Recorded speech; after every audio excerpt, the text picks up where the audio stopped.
The No Nonsense Roundtable. It's a weekly show broadcast on Rochester, New York's 50,000-watt iHeartRadio station, News Radio Wham 1180. The host, Dom Geneva, interviews guests from all walks of life, all with amazing stories to tell. What you are about to hear is a recording of a previous broadcast without the breaks and commercials. Now, here's host, Dom Geneva. Well, welcome to the next edition of the No Nonsense Roundtable. I have a very interesting show for you today. I have Scott Pitoniak, who is a nationally known author, sports writer, writes about not only the sports, but the human condition. And at the end of the show, I have some people from the Snacky Players who have a show going on this week, and we'll talk to Andrea Borelli about that. And without any further ado, I'm going to introduce a person that probably everybody in Rochester knows, and Mr. Scott Pitoniak. Thank you for coming in again. Hey, Dom, it's always a lot of fun to be with you. Well, I appreciate that, and there's so much to talk about today, sports and things going on and whatnot. Let's get into the first thing, the elephant in the room. And what's the elephant in the room is the last Bills game. Like, I'm just going to let you loose. Just tell me your thoughts about that whole thing. It was wonderful. It was memorable. It was one for the ages. And just tell me what your thoughts are. 13 seconds. I guess that's, there's this one, you're absolutely right, Dom. It was a fabulous game. Great theater, down to the wire. Josh Allen was playing supernaturally, and, then the Bills laid an egg at the worst possible time. 13 seconds remaining. They're up by 3. There's no way that Patrick Mahomes is going to lead Kansas City down the field for that tying field goal to send it in overtime, and lo and behold, that's what happened. And then, of course, we know all about the coin flip.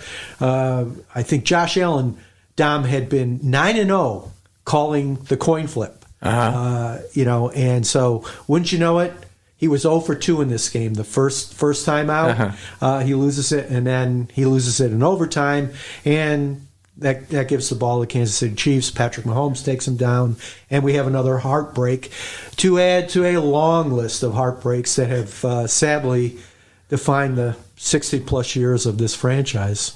Well, you are an award-winning author, so is your next book going to be titled 13 Seconds? No. Hopefully it's going to be something about them winning the Super Bowl. I mean, I'm going to keep the faith, and I think Western New York will. I think, as long as you have Josh Allen, and I think the thing I try to tell Bills fans when I'm talking them off the ledge is that, the guy just had this incredible run, maybe as great as any quarterback in the history of the playoffs. 9 touchdown passes in 2 games and no interceptions, and they didn't lose because of him. He's only 25 years old. Mm-hmm. He's just entering the prime of his career. We have not seen a ceiling yet with this guy. He's a phenomenal athlete, and so there's hope. As long, in this modern day football, quarterbacks rule. The rules have been changed to make it this way. The strategy has been changed to make it this way. It's all about if you have the guy calling the signals there, throwing the passes, and in Josh's case, running the football as well. So there's hope. Hope springs eternal. Well, he has something we call in the marketing business. He has that love factor. I mean, think about it. I talk about this all the time. You love Wegmans. You love your iPhone. You might love Chick-fil-A. This is a guy that you can relate with, and you just feel like you know the guy, like you've been having Thanksgiving dinner with him, for all his life. Yeah, he's, we say in sports, we call it, instead of love, we call it the it factor. Yeah. As a quarterback, he has the it factor, and it's hard to explain, but when you see it, you know what it is. And the thing Dom, that I really like about Josh, beyond the superlatives on the field, is the way that he comports himself off the field. I mean, this is a guy who I really think is built for Buffalo. Mm-hmm. There's no airs about him. He's obviously very charitably minded, philanthropically minded, and he's just kind of down home. He is just what he's a Buffalonian. He really is, even though he's from California. And he grew up on a small farm in a town of about 7,000 people and stuff. He shares many of the same values, I think, that Buffalonians do, and he's not caught up by the bright lights or has to be this or that. And he's incredibly driven as well. I hope he's not too driven, because sometimes I think, he needs to back away from this. I know how painful this loss was, just as it was the same scenario last year. But it's not because of him. He had his team in position to win with 13 seconds to go, and the Bills blew it. Okay, talk to me about the 13 seconds. Well, here you go. You've got this 3-point lead. And the first, there's like 3 decisions that are subject to Monday morning quarterbacking, coaching decisions and so forth. Number 1, should you have hit a swib kick? And by that I mean, should you, instead of kicking it out of the end zone and no time expires off the clock, should you have kicked it down on the ground, force them to field the ball, and drain some seconds, some precious seconds off the clock? Well, they decided no. Okay, that's fine, because there are dangerous things that can happen too. Right. When you kick off, it can be taken back for the touchdown. Or a long distance to set you up for that field goal. Then on the 2 pass plays with Patrick Mahomes, you rushed 4 guys, and not to get too into the weeds here, but I would have just rushed 2 guys and put everybody else back into coverage. And I would have also tried to bump their 2 best players, so you knew they were going to throw to either Tyreek Hill, the Kansas City Chiefs were, or to Travis Kelce. And lo and behold, that's what happened on both plays. They ran wide open, and in 2 plays and I think 9 seconds, the Chiefs were in position to kick the field goal that sent the game in overtime. So there was a real breakdown. Afterwards, I understand that Sean McDermott, the coach, is not going to throw his players under the bus and say, so-and-so blew this or this and that. He just said it was execution. And so it leaves you to wonder, was it execution of the coaches? Was it execution of the players? A combination of both?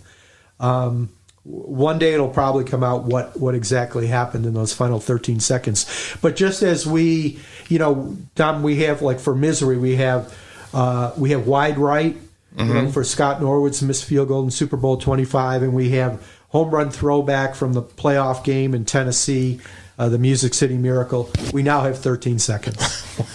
That's true, and you have this incredibly I can't understand this rule where you flip a coin. You might as well do I don't know what to determine the end of the game. What would you recommend? Well, you flip the coin here, and so what happened was the Chiefs win, and they go down and they win the game. And the Bills never touched the ball in overtime. That's the problem. That's the problem. So my solution, and there's been a million theories offered to correct this, but my solution is each team gets at least 1 possession in overtime. So let's say Kansas City goes down, they score their touchdown. All right, you get the ball, and you're going to have to go down and score the touchdown to match it. Right. And then I would say at that point, then you go into a sudden death situation where you just play the game from that point on. Whoever scores first, whether it be a field goal, a safety, a touchdown, wins the football game. Well, I don't understand why, if it's a playoff game, or that you can't just say we're going to play an extra 15 minutes and that's all there is to it, unless you're saying that you have your TV all set up that the next game's going to start at a certain point in time and whatever. So I don't understand it myself. Yeah, one of the factors that you have to realize and be cognizant of in football is that there's a danger factor here. There's an injury factor. These guys have already locked horns for 60 minutes, and now you're going to add on. So I understand why you wouldn't want to even play another 15 minutes, although that could happen. And you want to kind of shorten the game a little bit if you can. But still, fair is fair. And you reach this point of the season, you're in the postseason, and some team's going to have to advance. So we can't have a tie like you can in the regular season. What they do in the regular season is you play 10 minutes overtime, and then if it ends in a tie, it ends in a tie. Well, we're going to be talking more about this right after the break. Well, welcome back to the No Nonsense Roundtable. I'm Dom Genova, your host, every Saturday, 10 to 11 on News Radio M 1180, or you can get the prior shows on nononsenseroundtable.com and just click on the YouTube link. And something I'd like to tell everybody is that we have new bumper music, and this week it is provided by the Sky Coasters, that wonderful local group that you have been enjoying for, well, over 50 years. So that's kind of cool. My guest today is Scott Pitoniak, a good friend, very good sports writer, because sports aren't just sports. Sports are sort of like a metaphor for life and the way we get together and we share experiences. And before the break, we were talking about, well, goats and goats. There's a goat with a big G, which is greatest of all time. And then there are people that go through maybe challenges sometimes during a sporting event, and it carries along with them for the rest of their lives. And let's talk about both. Okay, the greatest of all time, Brady and these guys. Just a short thought about these guys now. Yeah, Tom Brady, it's irrefutable right now. I mean, as much as this pains Bills fans to know, because, he was the owner of the Buffalo Bills in reality, not the Pagulas and not Ralph Wilson for all those years, because he had some obscene record, I think 35-3 against Buffalo. But he's, 7 Super Bowl titles. He has every major career passing record on his resume. It's pretty hard to argue against him. Playing the most influential and important, impactful position on the football field, that of quarterback. So I know he's not liked in these parts, and it's well earned because of the dominance that he's had against this team and every other team, for that matter, for nearly 2 decades now. So he's the best. And how about you have a couple of other fellows now. I mean, when you go into Aaron Rodgers and people like that, Roethlisberger, and they're getting older, and I think. Well, it's the young guys against it's a new generation coming up now with Mahomes and Allen and stuff, right? Yeah, Mahomes and Allen. You've got in this Super Bowl, Joe Burrow. It's in his second year, a team that had won 2 games, the Cincinnati Bengals, the year before, and he's got them into the Super Bowl. So, this is if you're a football fan, this is a new golden era of quarterbacking in the National Football League, and it's going to be a lot of fun, and it's going to make it all that more difficult for you to get to the Super Bowl and win a Super Bowl. Well, we were talking about the 13 minutes and whatever, but there's no one person that you're pinning this on that was the problem got pinned on. Not like Norwood or Buckner. Let's talk about some of these guys through sports history who have the little G. Hung on them. Yeah, I feel for most of these guys because, if you think about it, this is a team game. And I look specifically at Scott Norwood. We all focus on wide right. His 47-yard field goal as time was expiring that is no good. And so that, cements the loss for the Bills 20-19 in Super Bowl 25. But if you think about it, if you go back in that game, and I look back at all these different things, like the Bills had a horrible game tackling. Just a terrible game tackling. Jim Kelly made mistakes. Thurman Thomas made mistakes. Andre Reed made mistakes. All these Hall of Fame players. Bruce Smith. So it's never one play. But we're conditioned as human beings. Like we have more vivid memories, it seems, of the most recent thing, like what just happened 2 minutes ago, right?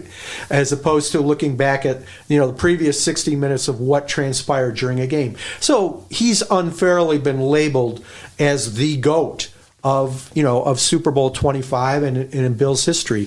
One thing I will say though is I will always admire Scott Norwood because you can't forget about the number of games that he won for this football team leading up to this point, getting them into that big game. And the way he comported himself, Dom, afterwards is one of the great moments, for me in terms of sportsmanship and courage to stand up and face the music. I mean, I don't know if I could have done that, to stay and face reporters for 60 minutes after this defining moment in your career and your life, having to relive a nightmare over and over and over again. And he did it. He did it with class. It could not have been easy at all. And it's interesting that in that off season, he received thousands and thousands of cards and letters from parents, from coaches, from kids in elementary classes, noting that he showed this incredible courage and class in the face of defeat that most of us would not have been able to handle it as well as Scott Norwood did.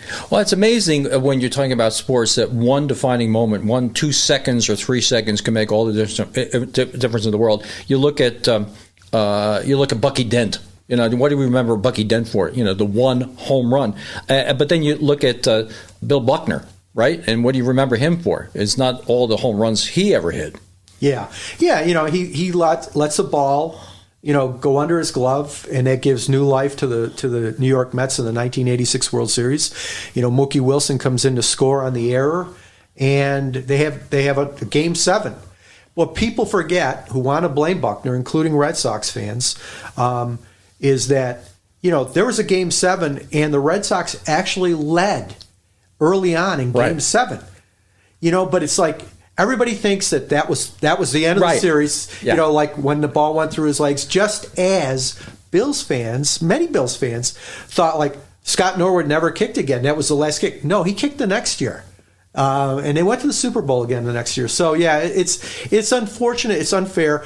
You know, Bill Buckner, I think, had something like 2,700 hits in his career. Right. And he was hurting at the time. Like, he had some issues with his ankles when he was, you know, when he made that error and stuff. And it's just unfortunate. It's the unfairness of sports and of life that you get labeled like that.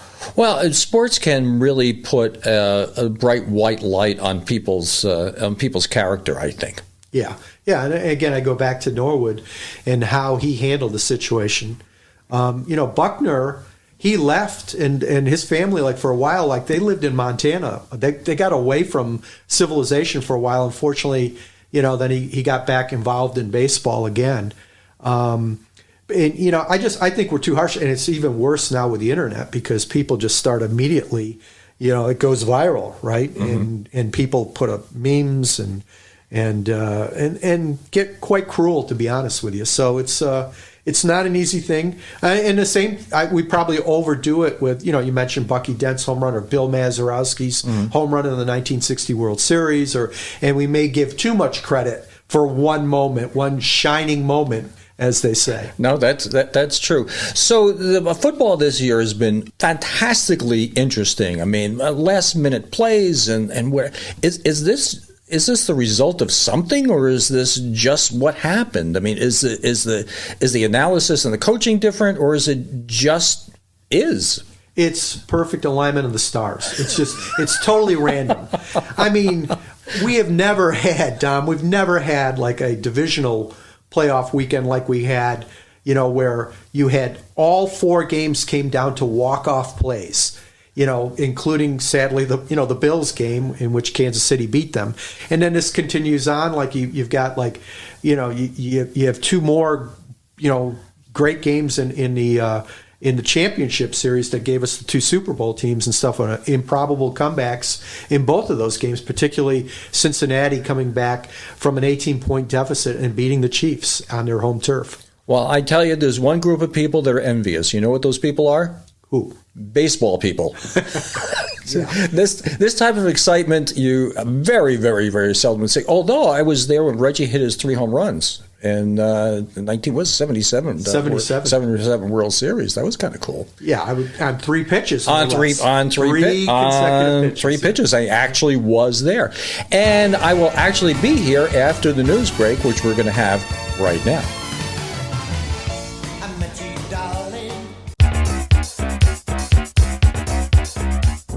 Well, welcome back to the No Nonsense Roundtable. And anybody who listens to the show knows at the bottom of the hour, I'd like to give a thank you and a shout out to the Bob Johnson Auto Group, who sponsors the show and allows me to do what I do every Saturday. And if you're looking to buy a car, buy a truck, or get one of them fixed, call any one of the Bob Johnson dealerships. And I'm here with Scott Pitoniak, who is a national best-selling author, local sports columnist, a good guy, and we're getting into the season again of the Olympics. And I know that the Olympics this year, of course, are in China, and you covered the last ones in China, right? Yes, I did, Dom. I covered the 2008 Summer Games were in Beijing, and it was quite an experience. It was a different experience from any of the others. I had covered the games in Athens and in Norway, Atlanta, and also Australia. But this was my first venture into a communist country. And it was a spectacle. It was quite efficient. I'll never forget, like in the Chinese culture, the number 8 is the good luck number, the eternal number, no end, no beginning.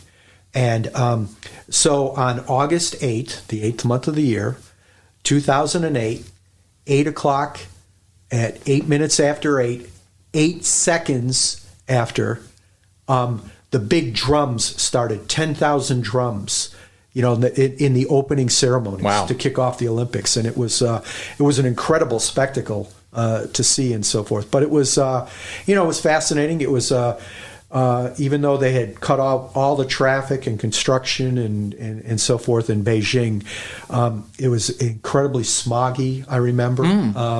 Like in the middle of the day, it was like, you'd look and you could see the pollution there. Pollution is extremely bad in Beijing, such a huge city and so forth. So, but it was a fun time, and that was, of course, Michael Phelps won. I was there covering when he won the 8th gold medal to break Mark Spitz's individual record. What's the most challenging thing about taking on a task like that? Well, I was covering for not only the Democrat and Chronicle, but I was covering for Gannett News Service, and at the time they had, I think, 110, 120 newspapers. So you were doing what we would call hometown stories for athletes from all over the nation. There would be requests to do stories on athletes and coaches and support staff and so forth. So you would often be doing, things on people you knew nothing about, like you were, trying to get up to speed quickly. And the other challenge can be language, transportation, getting from one venue to the next. It's not as simple. Some countries are better at doing those things and so forth.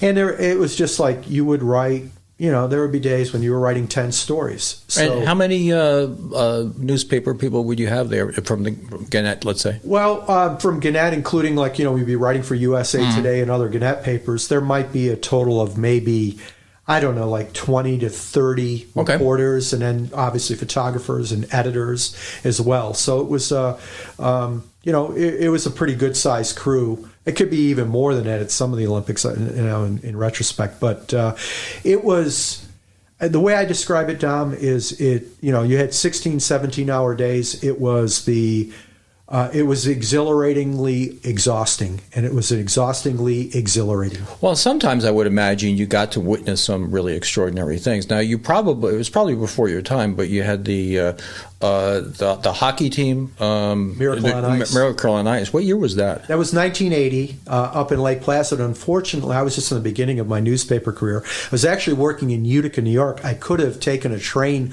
up there on my off day just to go to the Olympics, and I could kick myself now for not doing that. And to me, that's the seminal sports moment probably in American sports history of the 20th century, was the this ragamuffin group of young guys beating the mighty Soviet hockey team. No business doing it. Well, you write a lot about that, how sports is more than sports. I mean, that brought the country together when the country needed to be brought together, right? Yeah, I think, when you look back, it's hard to put it in context to people today, but we were at such a down time in our history. I mean, I remember we were, we were rationing gas. We had the hostage situation going on, the Iran hostage situation going on.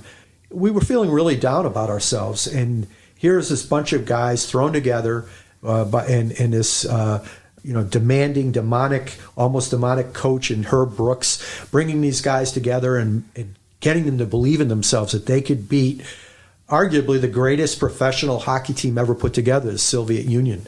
It still boggles the mind, and the great call by Al Michaels, "Do you believe in miracles?" Yes. Mm-hmm. In the final game. But that was, it's interesting, Dom, looking back at those games in Little Lake Placid, New York.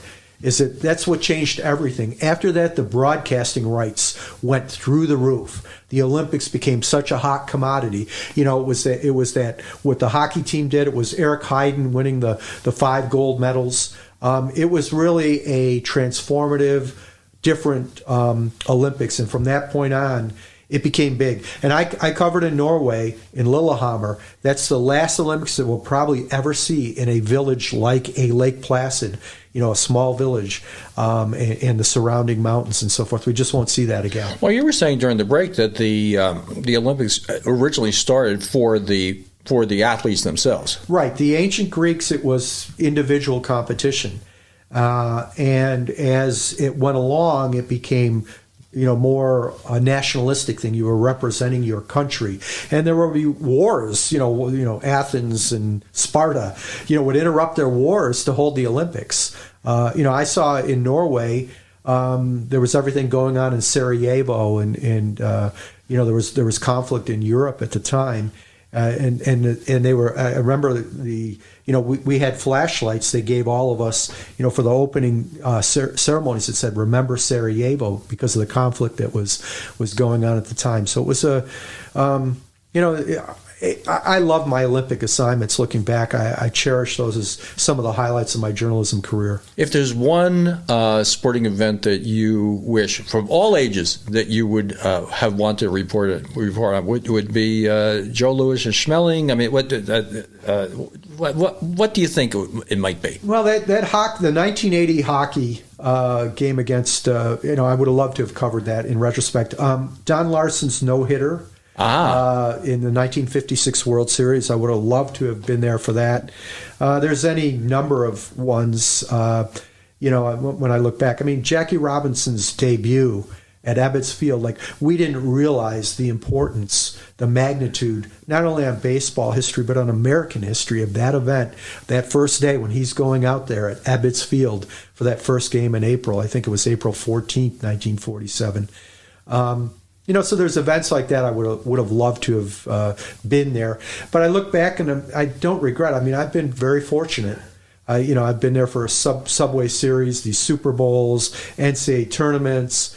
Michael Phelps. I've seen Usain Bolt run, the fastest man in the world, up close and personal. So I've been pretty fortunate when I look back. Yeah, and I know sports was a way of you and your dad bonding together. You always talk about that. Yeah. So sports can be more than sports. Yeah, I think it is. I think at its best, it can be a high art, great theater and stuff. And like you said, there is a bonding thing. My dad taking me to Yankee Stadium were some of my most memorable moments as a child.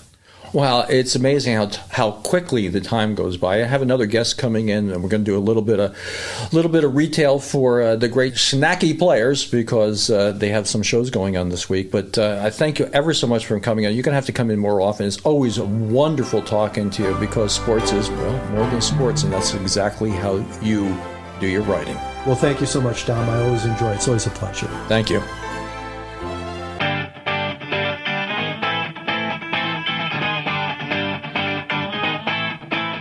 Well, welcome back to the No Nonsense Roundtable. I'm Dom Genova, your host every Saturday, as I always say, 10 to 11 right here on News Radio Wham 1180. And as I promised, we have somebody from the great Schnacky Community Players, and her name is Andrea Borelli. So, welcome.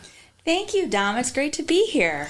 Now, let's talk about your day job. Your day job is a teacher at HFL. Yes, I'm an English teacher at Honey Falls, Lima, Central School District. I've been a teacher for 25 years there. God bless you. And you taught my girls. And I did. They're so lovely. Why, thank you. They got a great education at HFL. But that's not what you're here to talk about. You're here to talk about the show this week, what the great Schnacky players are doing, and a little bit about the group itself and how it got started. And at that, I'll just let you go and tell us about the group. So our production, if I could start with that, is The Dastardly Dr. Devereaux. It is a melodrama. We'll be having it for the next 3 weekends. We're very excited. This is our 41st year. 41st year. 41st year. We started in 1982.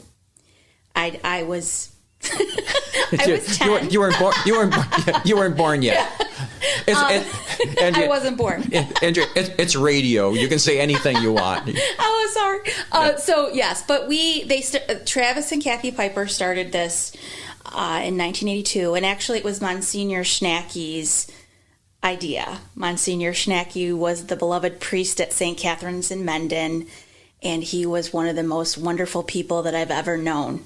And I knew him when I was 12. My family moved to Mendon when I was 12, and so I remember hearing about this great play, and I always wanted to go, but I never was able to, and I was like, darn it.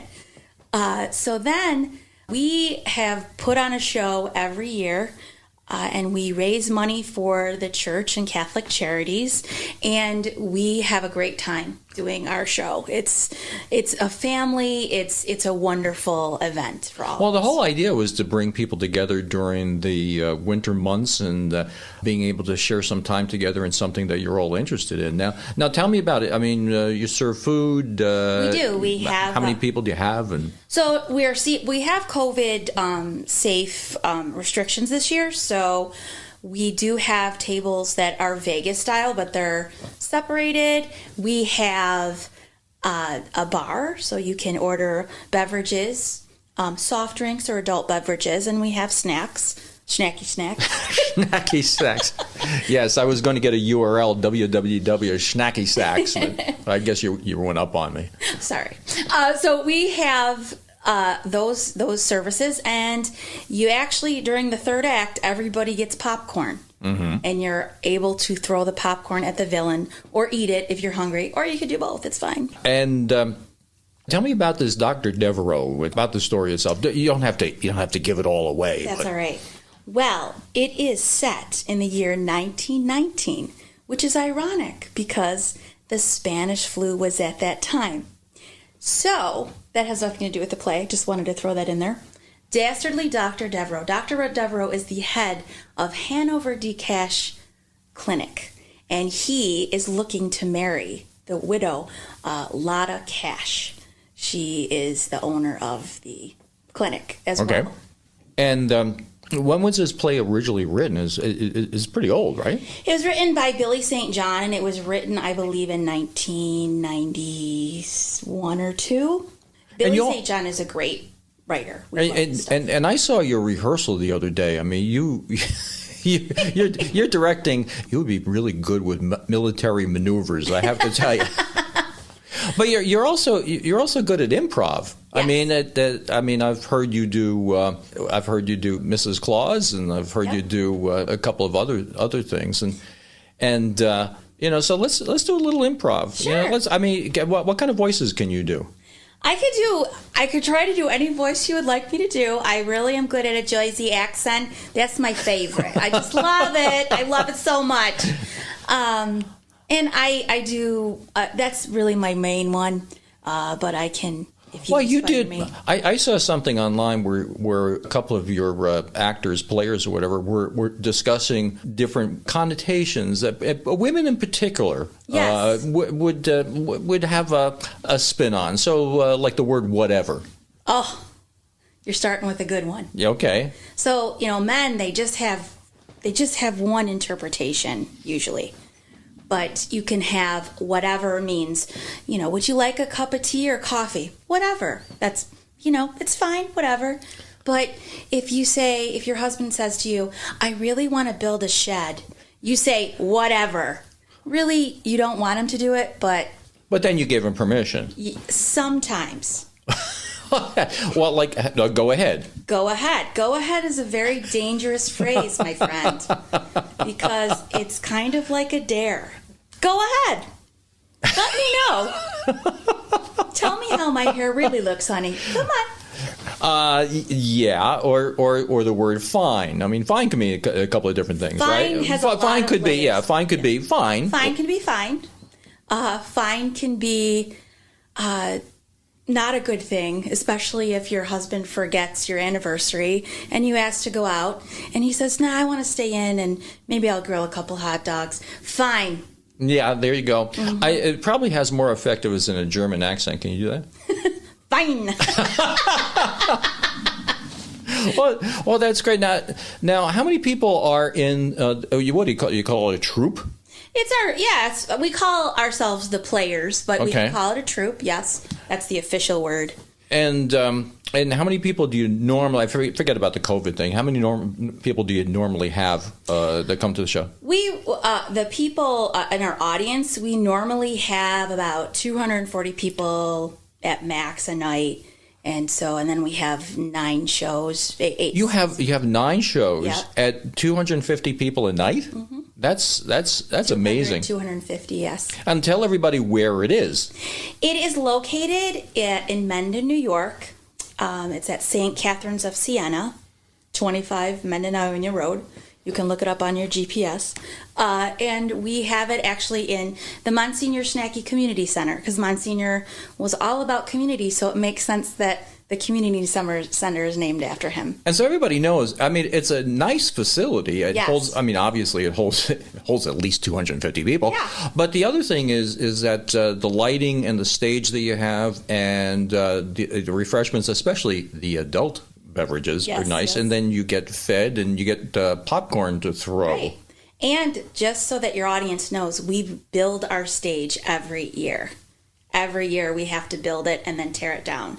So we don't have a stage to begin with, and we have a makeshift stage that our members designed a while ago, and it's amazing. It takes a day.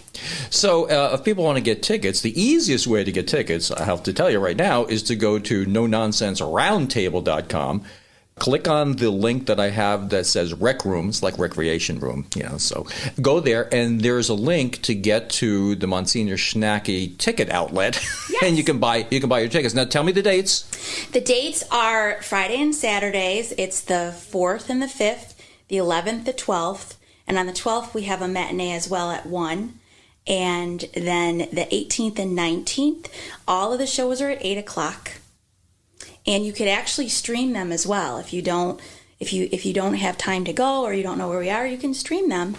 Well, at that, I'm going to thank you for coming in. Everybody, go see one of these shows. You you can rub elbows with somebody, have a good time, throw some popcorn, and have a drink. And you won't regret it. Regret it. Thanks for coming in. Thank you so much.